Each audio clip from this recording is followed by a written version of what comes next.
Alright guys, I'm gonna play this video real quick. This occurred in Albuquerque. My guess is that this guy was probably dealing with some workplace mobbing. That's my speculation. Not sure why he would react this way, but I'm guessing there's a possibility, small chance, that he was dealing with, like I just said, workplace mobbing. Check this out. Has made my life as a so much stupid easier. ads. It has every single Let me step pause. I need. Okay, and I'm back.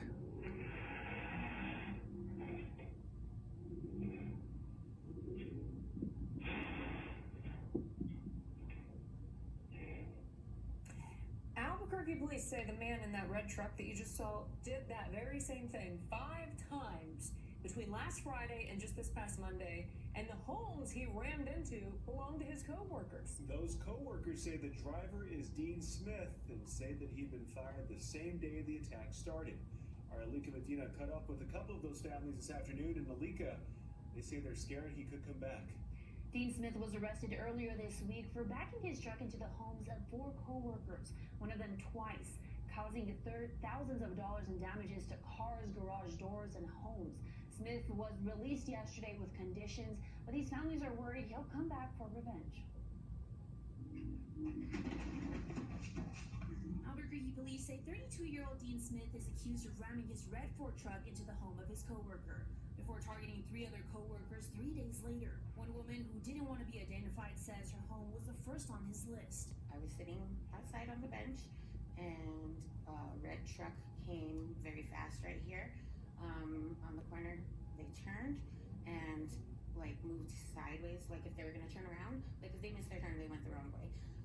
So I thought they were just turning around. She later learned from her husband, who worked with him, that he was recently fired. My husband actually had seen him get terminated, and he didn't know what happened, but he seen that he left the building upset and texted him, "Hey bro, are you okay?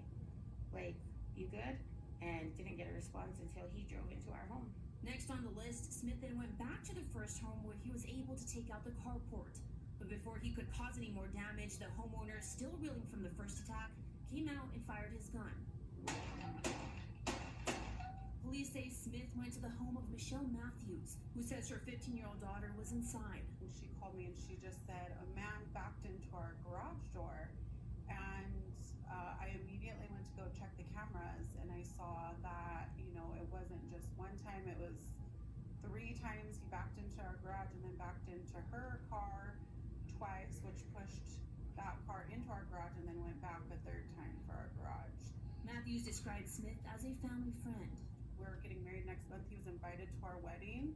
I could never in a million years imagine that he would have done that. Smith allegedly went to his 4th and final home that day, destroying another garage door and ramming his truck into a car before APD arrested him. Like we mentioned, Smith was released with conditions. He's facing multiple charges, including aggravated assault, reckless driving, and 5 counts of criminal damage. He's set to face a judge next month. Tessa, Zach, back to you. The city of Santa Fe is asking for community input today for how local government. Okay, so anyways, I just wanted to say that there's a chance that this could have just been a very disgruntled employee and he was dealing with some sort of mental episode. That's a possibility, but I still kind of feel like maybe he was dealing with some workplace mobbing or being picked on or something along those lines, right? So why would he want to go get revenge on certain individuals that he worked with? Something's not adding up. Like I said in my other post with these news stations, they pick and choose what details they want to give you. They never give you the full story or the other person's side of the story. They just, again, pick and choose. They never give you the full truth, and take what these news stations say with a grain of salt. Well, anyways, y'all stay watchful of your surroundings and just stay aware. Peace out.